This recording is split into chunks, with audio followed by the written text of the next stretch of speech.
It's the Plan Z Second Tuesday Insiders Call for Tuesday, November 13th, 2018. Coming to you from Chattanooga, Tennessee. Hi, Zola. Hi, everybody. Let's get right to the agenda. We got an action-packed session today. So the first thing we're going to talk about is straightforward roasted turkey. We've got our first video we're debuting of a recipe, and it's called raspberry ice cream. It's actually a ZReduction recipe, so stay tuned in for that. That's fun. And then we're going to talk about how people are pets too. We have two cats. Pets are people. Or people are pets. That's funny. Pets are people too. So we've got two of our cats, our two cats with us here in Chattanooga, and so life goes on here too. And then we've got our interview with dieter Sam Tyler. Sam has hit a new milestone. He's on air for us in Ohio, but he's now surpassed over 200 pounds of weight loss. So we'll be able to answer your questions and comments if you have them.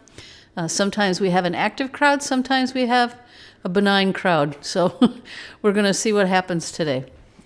All right, so the first thing I'm going to talk about is straightforward roasted turkey.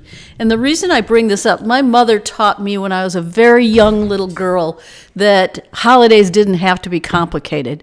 You know, most people get so nervous about the holiday and how do I roast this giant bird that takes up most of my oven, and how do I get everything else done, and how do I time it all, and how do I make it all happen? So when I was a little kid, there were a minimum of 9 people at our Thanksgiving dinner. Usually there were at least 15 to 20, but 9 people because there were 7 children and my parents. So we started with 9 and then added to the guest list. It might be boyfriends and girlfriends that would come. It could be the local parish priest. So my mother felt as though she did have to simplify things in order to be able to handle that big a crowd because the turkey took up most of the oven. So what I did a while ago is I wrote up a recipe to show you how straightforward and easy roasting a turkey really can be, and that it doesn't have to be intimidating at all. When I was a young adult, I used to make Thanksgiving really complicated, and I would never do the same thing twice. I'd have all these fancy side dishes. I'd cook for days, and I loved that. I hosted probably 35 Thanksgivings that ranged 15 to 30 people. And that was great, but I'm at a point in my life now where I'm back to simplification. So I'm going to tell you about how to do a straightforward roasted turkey. You're going to be able to find the recipe on the site. I'm just going to walk you through the process today. And what I want you to do is I want you to review the entire recipe before you purchase all of the ingredients, because there are going to be lots of options. It isn't just do it this way, do it my way. I'm giving you lots of different variations that you can do so you can choose your best straightforward turkey. But the first 2 things to settle on is how big and should you go fresh or frozen. Now, how big is pretty easy. A 12 to 15 pound turkey is going to serve about 13 or 14 people. That's going to take up maybe half of your oven instead of the giant turkey. 15 to 18 pound turkey is going to serve 14 to 15, maybe 16. And then an 18 to 22 pound turkey is going to serve about 20 people. So it's pretty simple math, or you can use the recipe online and just reference that. So don't ever let that part of it confuse you. Some people stand in front of the freezer department trying to figure out, how big a turkey do I need to buy? And then just remember, if you want extra leftovers, just get a bigger turkey.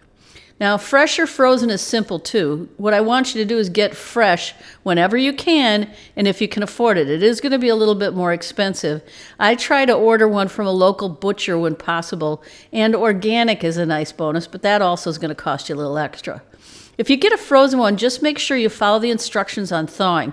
That's the biggest mistake people make. Nothing worse than a novice cook who takes the turkey out of the freezer on Thanksgiving morning and then melts down to a puddle of tears because that person just found out they needed to take it out about 2 days before so it could thaw. Now, you're going to have to decide on what equipment you're going to use to cook the turkey. People make this a big deal too, and they don't have to. Now, in the simple department, I say just find an oven-proof pan big enough to hold it. When I was little, we had a big cast iron pan, or you could use it like a 9x13 Pyrex pan. It can even hang over the edges a little bit. You just got to make sure the body of it's going to fit. Be careful with those disposable pans. I've had to use those more than once when I was really young and I didn't have a big pan, but they're very difficult to handle. And they can buckle on you, and you don't want your turkey to hit the floor. So I don't bother to put it on a roasting rack either when I do it. Some people make a big deal out of that. I don't tie the legs together. I don't pin the wings down. If you want a simple turkey, you can forget all that. Just make sure you take out the giblets. Don't leave anything in the cavity. You can take all kinds of things, and do other things with the giblets, but in the simple department, you toss them so that, you don't complicate your life, or you can get worried about making giblet gravy and look up a recipe for that. That sort of thing is an option too, especially I know in the South that's very popular. So the first thing you do is preheat your oven to 400 degrees. You rinse the turkey inside and out and pat the outside with paper towels to get off the extra moisture. And then just set it in the pan. Breast side up is my preference. Some people insist on doing it the other way around. I think it makes for a prettier end result. So if you're going for super simple, just spray the turkey with some olive oil spray or slather olive oil on or even soft butter across all of the skin. So you get to choose. Spray's the easiest, and then season it with something. And this is where you have so many options. It can be as simple as grated sea salt and pepper, or you can dust it with your favorite meat rub. Some folks insist on salting the inside of the turkey. I say go for it if you want to, but it's really not necessary. So you see over to the left here, there's Cajun seasoning. If you want to, in addition to reviewing the straightforward turkey recipe on the site, there is a recipe for a Cajun turkey. And our guy Biggie, who's on the air for us in North Carolina, he's made that 4 years in a row. It has now become his family's tradition. Now, under the category of super simple, you can leave the cavity empty. Now, remember, it's we found out it's not so smart these days to stuff your turkey and leave the stuffing in there because a lot of people end up getting food poisoning. But some people swear by putting a few sticks of celery inside the cavity. They say the celery steams and keeps the turkey moister. I agree with that. I've done it with chicken. You can also put an onion in there or sprigs of fresh herbs like thyme, sage, and rosemary. You get to choose, or you can go totally without any of that stuff. You're not going to eat whatever you put in there anyway. It's just for the smells and the flavors that it might impart into the meat. But feel free to default to nothing in the cavity if you want to. My favorite is to put a couple of lemon wedges in there inside the turkey, and then I make a lemon cream gravy to go with it. So that recipe is also on the site, so you can go get that one too.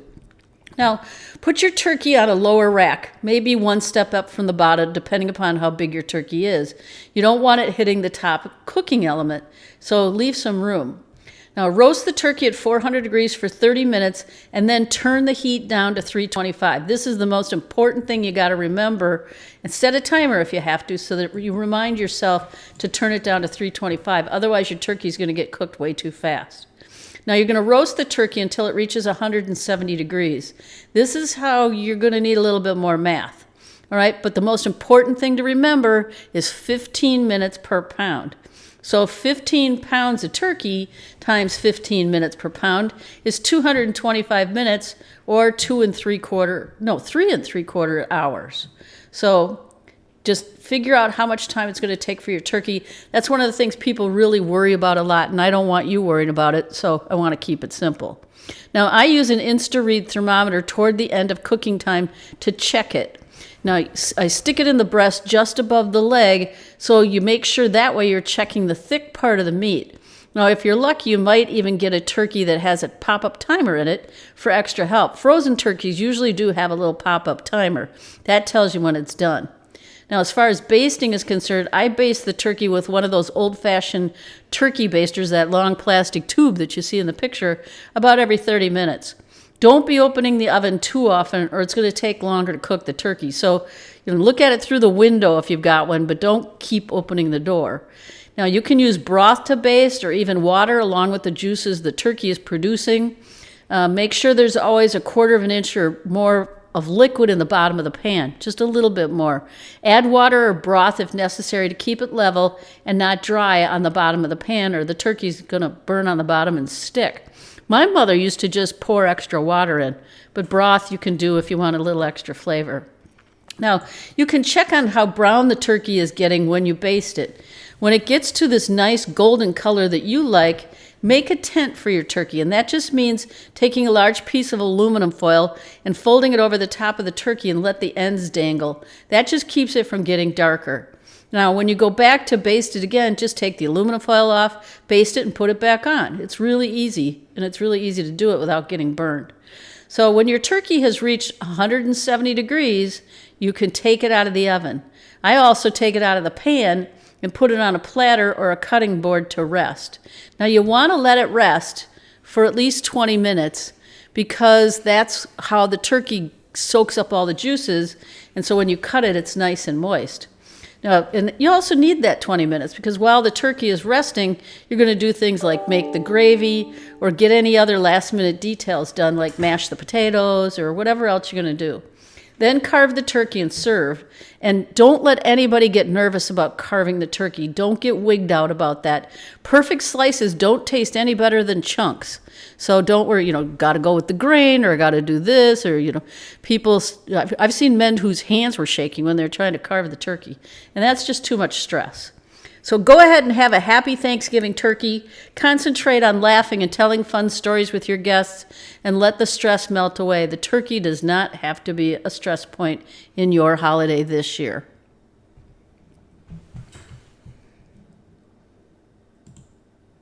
All right, so I think the next thing we're doing is the raspberry ice cream. Now this, like I said, is new for us. You can go on YouTube and you can see all kinds of recipes where people have done videos and things like that. Jennifer and Patrick teamed up and did a really cute video that Patrick set to original music that he composed. Thank you, Patrick. And put together this little video. If you're on reduction for Thanksgiving this year, you can use this recipe and not miss the pumpkin pie. But truthfully, all year long, VP Anger Management Chris loves this raspberry ice cream. When he's on reduction, he makes it exactly the way it's listed here in the recipe. When he's not, he adds dark chocolate chunks to it, maybe some nuts, and he really goes to town. But this thing is so simple to make, it really takes you like under 2 minutes, even if you're just doing it for the first time. So let's go ahead and watch our little movie on how to make raspberry ice cream.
Wasn't that fun? I got to tell you, it's so simple. It's so super simple to do. And you can even have the kids do it. If you're watching TV at night and everybody wants dessert, you can pull out the raspberries and everybody can make their own individual bowl of raspberry ice cream. I never get tired of it, Zola. And you're right. You can put some crushed peanuts or you can put a tablespoon of almond butter in there. All kinds of interesting things you can do. And Chris is one of the ones that really mashes his up. I like mine kind of lumpy. He likes his super smashed and smoother. So let your kids or your grandkids, get out the bowls and make some for everybody. You can make this with strawberries. I didn't think it was quite as good as the raspberries. Blackberries are a little big.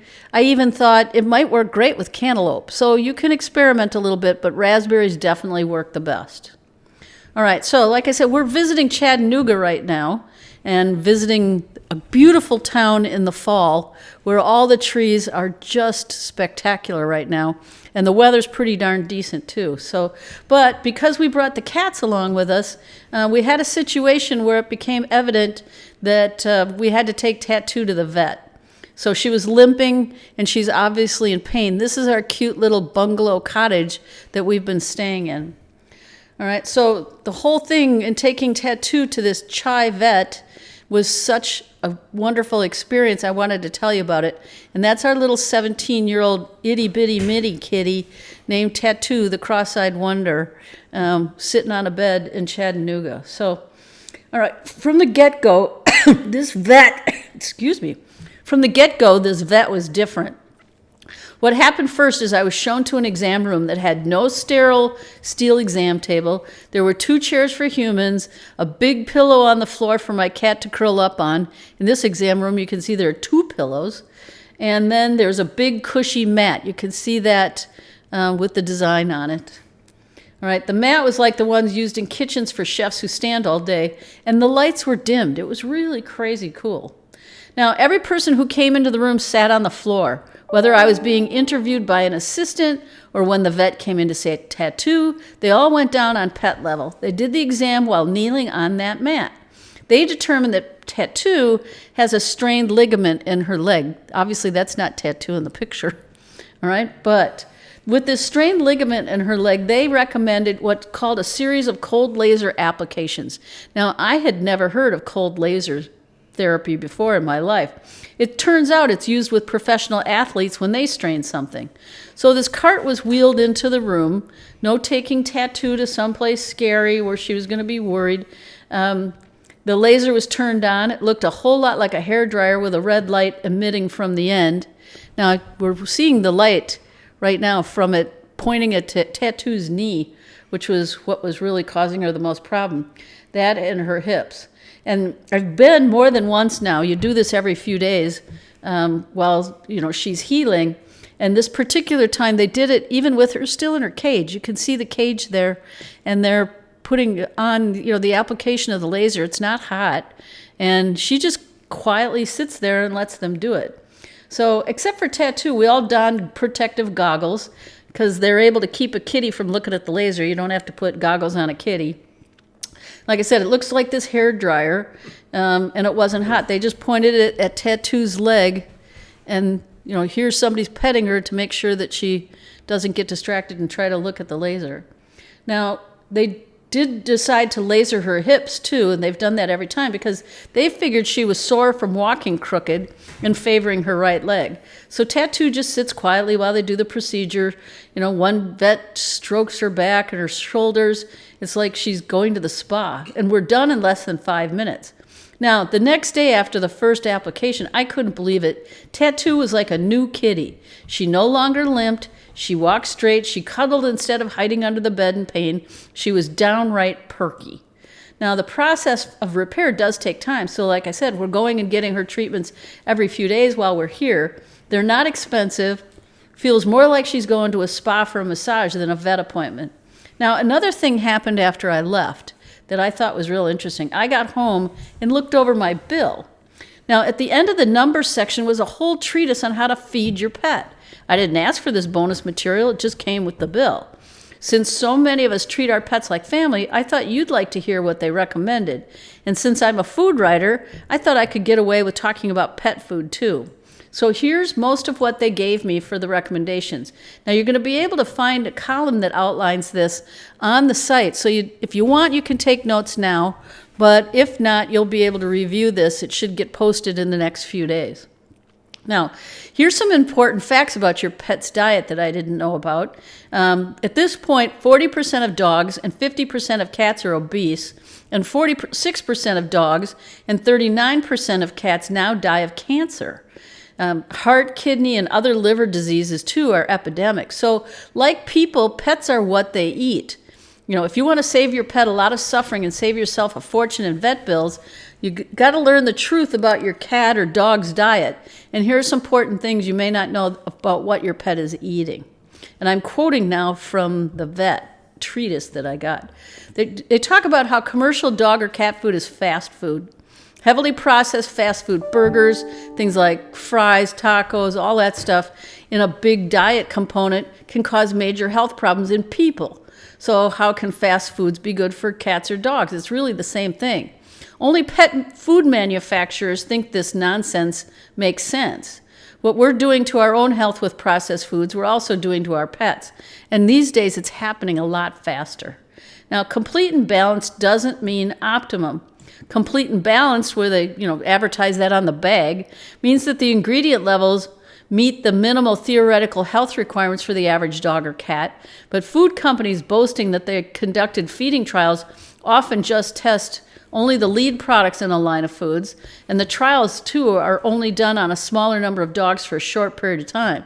So over time, nutrient and enzyme deficiencies are inevitable.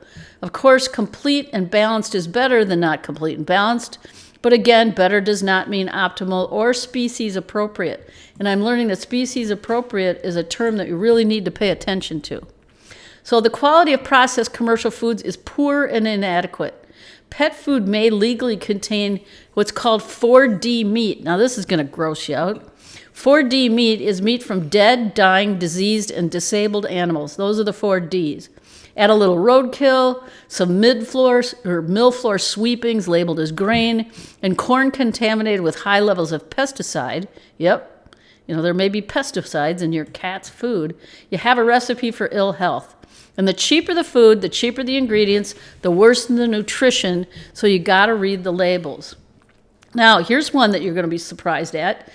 People food is good for dogs. Despite what you've heard from friends, vets, and pet food manufacturers, wholesome people food is good for dogs. People food is only bad for dog food makers. The same fresh, nutritious foods people eat can offer your dog the nutrition he needs and save you a mountain of vet bills.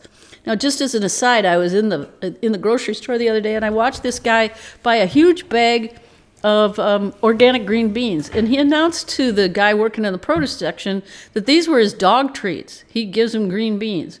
And that's perfectly okay. So it takes just a little education to learn the small differences between human and canine nutritional needs.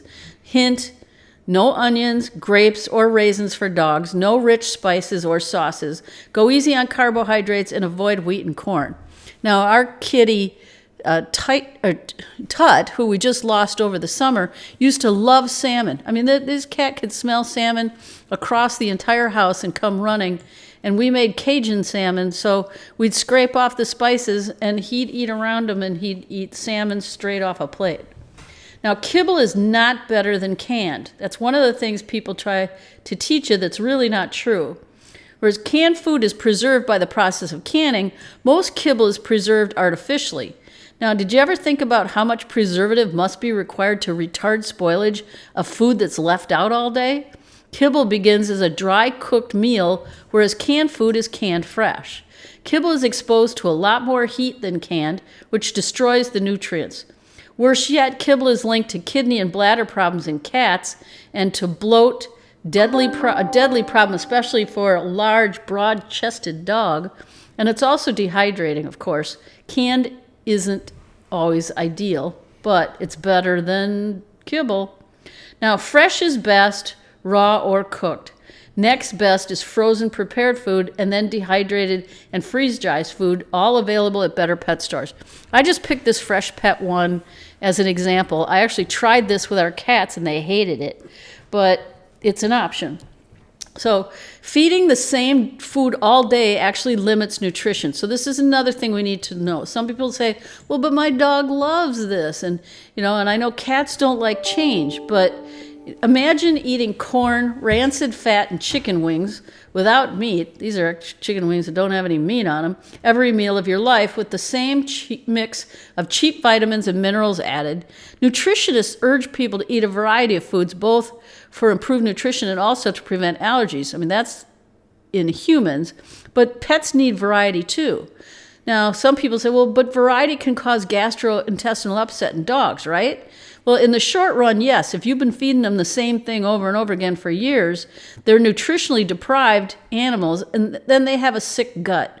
So, in fact, intestinal upset when switching foods is a sign that your dog actually needs more variety. Once good nutrition has healed a dog's digestive system, the dog can eat different foods every meal just like people do. Just switch foods gradually over several weeks while your dog's gut heals. Now, kibble does not clean our teeth, just like hard cookies don't clean ours. Now, almost all pets at 3 and over have dental disease. Most of them eat kibble. That should tell you something. Although one small study posed the idea that kibble might clean teeth better than canned food, bacteria in the mouth live off the high carbohydrates that are in the kibble. So hoping to avoid brushing our dog's teeth, we too willingly grasp at kibble's unsubstantiated health benefits. But pretending that kibble or hard treats will keep teeth clean is only going to lead to huge vet bills, lost teeth, and much suffering. Now, some common foods can be hazardous to canine health, so watch out for these. Cats are a little smarter. They don't eat things that they know are bad for them. Dogs will. So cooked bones and rawhide chews can cause major health problems requiring emergency surgery. Little bone chips break off and get stuck in places that you don't want them. Wheat-based treats can bring on allergies. And then also don't feed them onions, grapes, raisins, chocolate, or the artificial sweetener xylitol.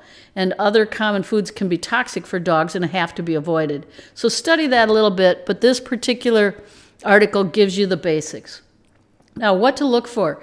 What you want is whole fresh meats or single source meat meal. A whole meat source has 2 of the first ingredients: whole unprocessed grains and then vegetables.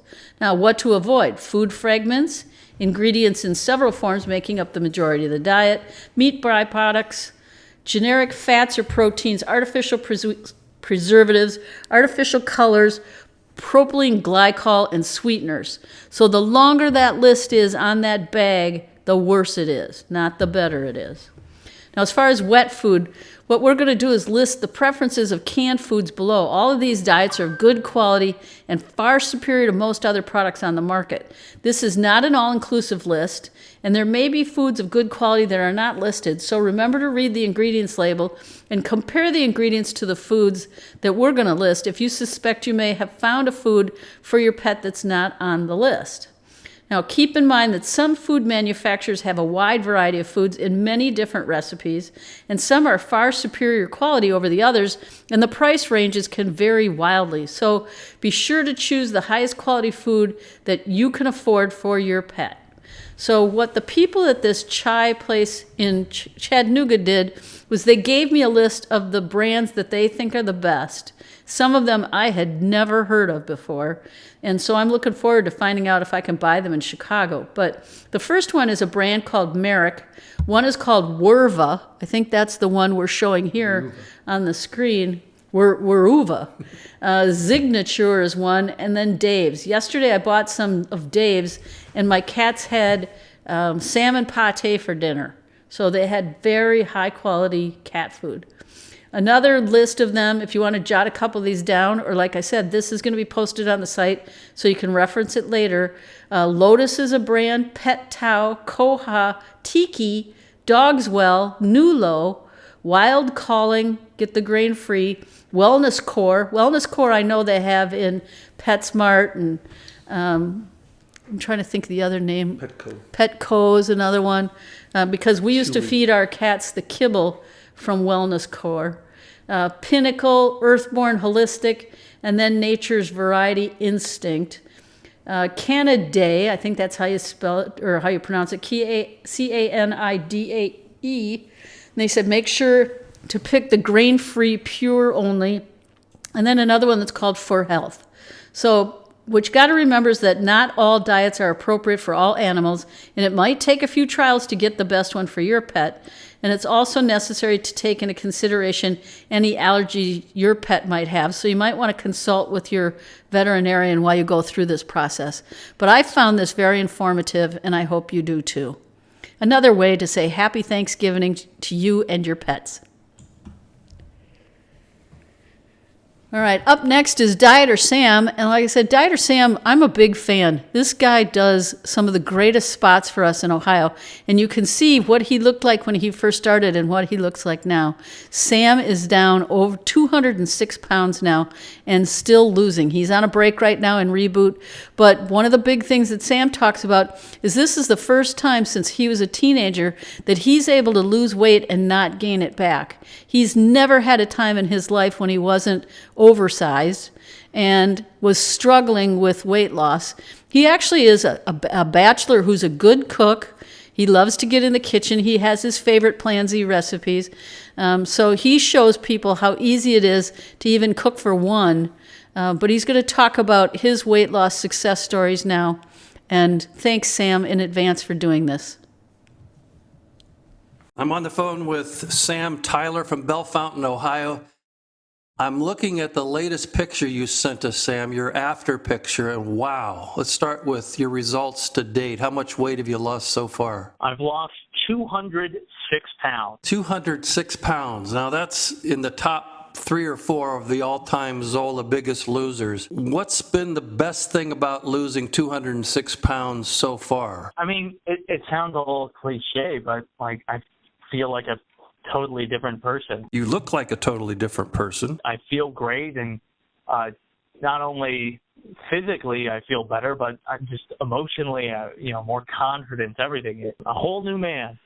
Are people treating you differently, or are you treating yourself differently? Like I said, I've got more confidence, and I think when you're more confident and you respect yourself a little bit more, people notice that and tend to treat you with a little bit more respect. And I can't say that that's not to say people treated me without respect beforehand, but yeah, I definitely feel like people recognize that I have lost weight, and they treat me with some respect in that area.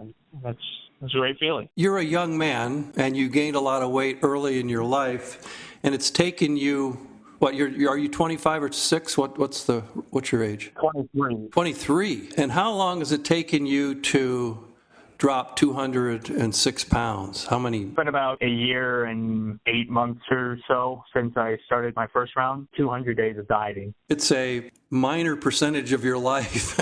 and to the people who are listening, I mean, if you're 50 years old and want to lose 30 or 40 pounds, it's just such a small amount of time in your life to do that. So were there any unexpected benefits of losing weight that you hadn't even anticipated? Little small things that, you don't realize are part of your everyday life. When, I was up over 500 pounds, and, you kind of get used to, like, oh, I can't sit in that type of chair because the armrests are too narrow, or my knees hurt every day, or just all these little things that you don't think about that. Well, now that I've lost the weight, I'm like, oh, that's not normal. That's not right. I shouldn't be feeling that every day.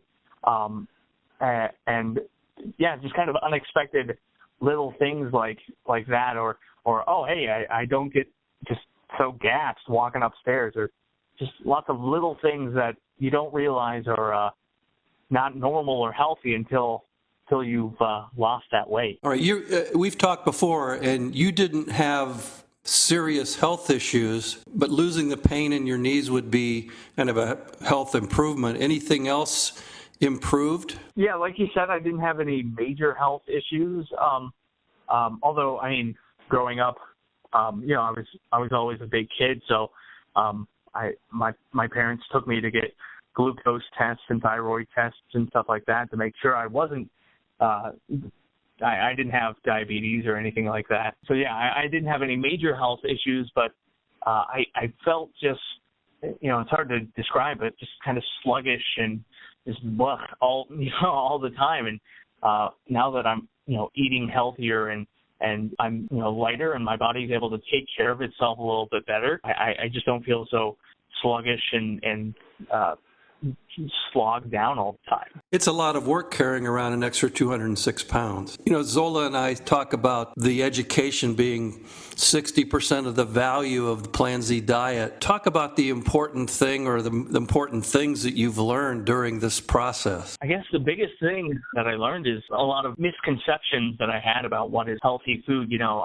here in America, we grow up learning that stay away from those high fats like butter and classic food pyramid and low fat and all that's the way to go. And then learning that, oh no, it's the carbs and the inflammation. You don't have to stay away from eating steak. It's not the steak that's gonna, it's the roll on the side that's gonna make you gain that weight. It's the basket of rolls.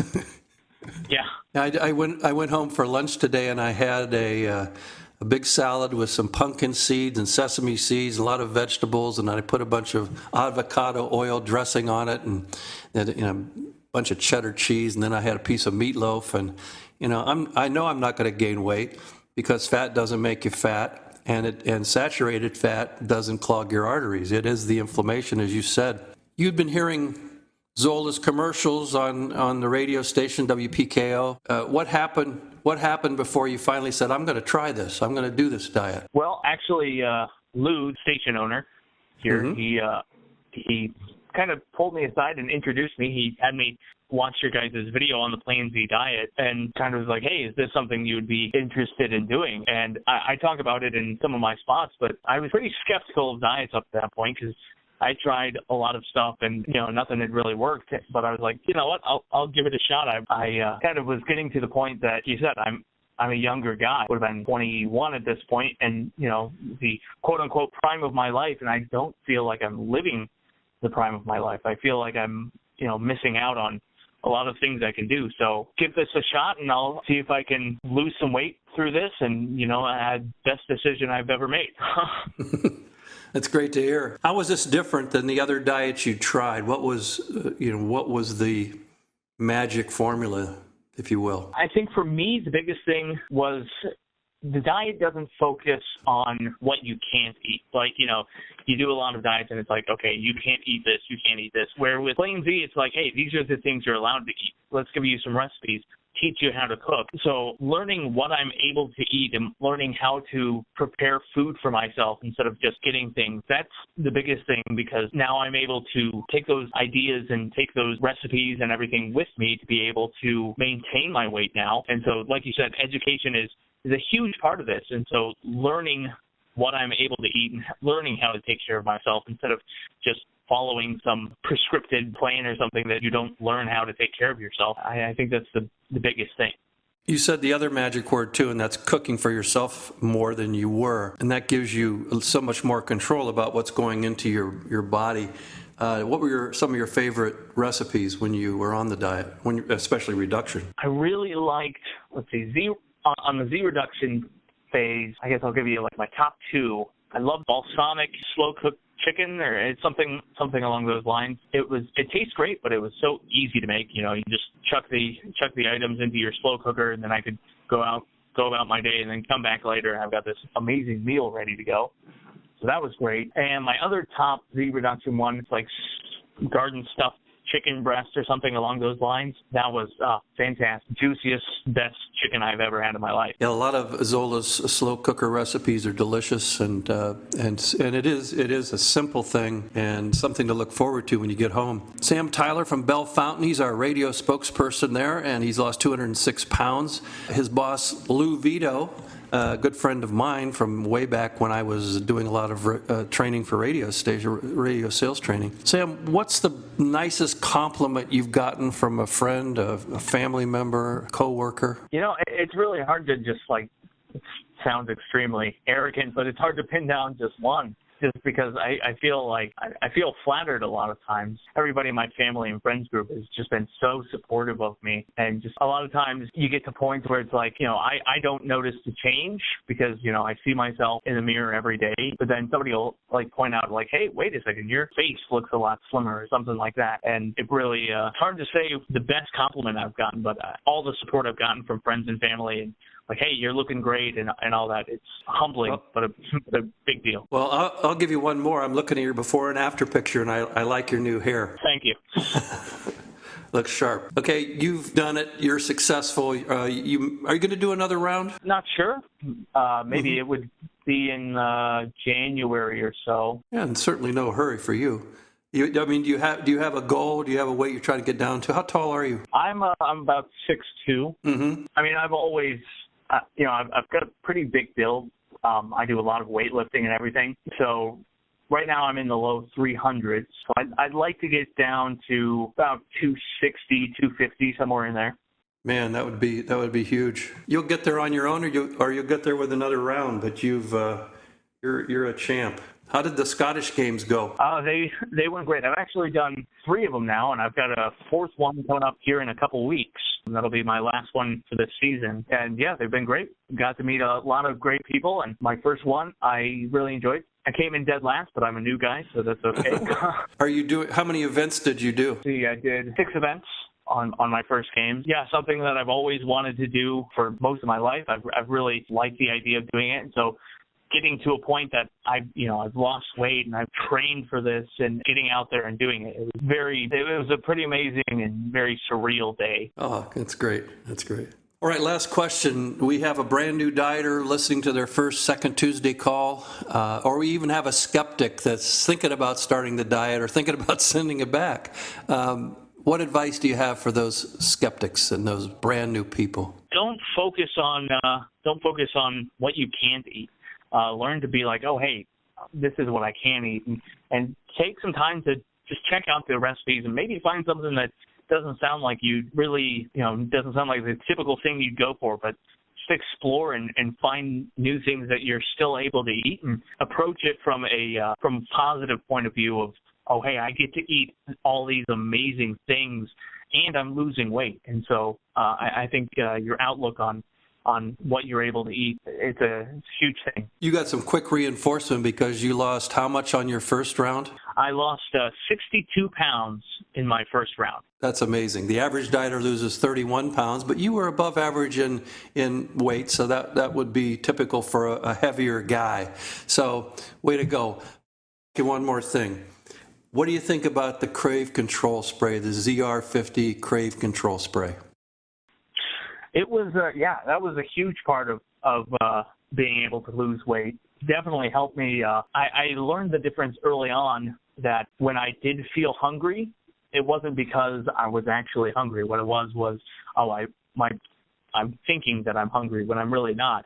And so the ZR50 Crave Control Spray took, my hunger and cravings from being something that just felt like this unmanageable bear to being something more manageable and something that I could fight and I could deal with a lot more. Yeah, it's amazing. It takes that edge off, and as I say to people, when I was on this plan, really the first 50 pounds, I would be really hungry at lunch, but then that little what used to be a little lunch would fill me up, and I was fine for the rest of the afternoon.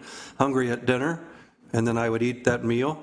The piece of protein, the cup of vegetables, unlimited salad, a little fruit for dessert, and I was good for the night. So it's amazing. And your body's given up all that fat, and you get up in the morning, you've lost another pound or two. So it's a pretty cool thing. So congratulations. Thanks for all you do. This is good. Good stuff, good enthusiasm, and I appreciate it. Thank you very much, Chris. Okay, thanks a lot. Bye-bye. All right, so we're going to see you next time at the Plan Z Second Tuesday Insiders Call, December 11th, 2018, my mother's birthday. God bless her soul. Thank you, everybody. Talk to you then.